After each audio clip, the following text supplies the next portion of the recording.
M0FXB, if you've loaded up some different firmware on your radio and you're having a problem bringing it back to life because you've tried to load the original and it just wouldn't work, I have a fix. Download the programming software that we've got in the background, connect your cable and get your COM number by going right click, device manager. And of course you should always back up your radio before you change the firmware, but let's face facts, many do not. So here our USB COM56, that's our COM, and it's just a Bowfin cable connected. You can use a USB-C, that works, data cable. So all you do now is get your radio into firmware mode, so off, PTT, push, turn on, white light lit, blank screen. Oh, why have I got a blank screen? Let's turn it off, do that again. That's better. Okay.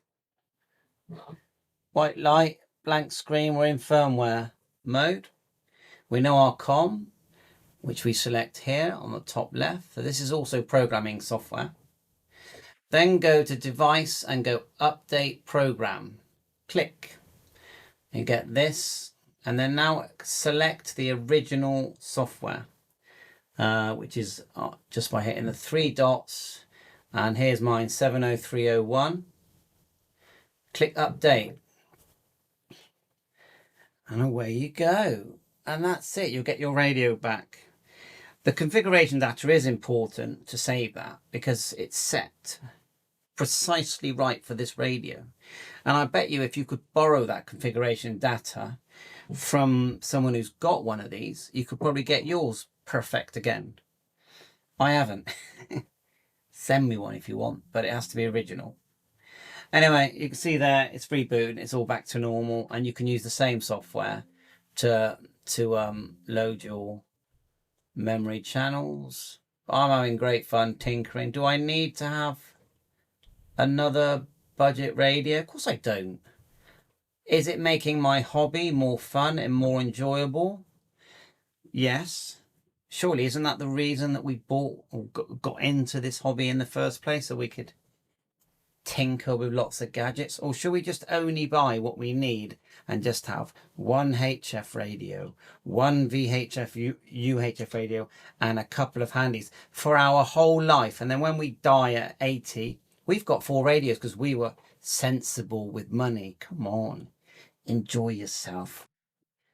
When it's these low cost budget radios, you know, and hotspots and mishtastic gadgets, just looking around here, all the different gadgets I've got, fancy hotspots. Got this amazing receiver here which I absolutely love. I wonder if it's got any charge in the battery. Probably not.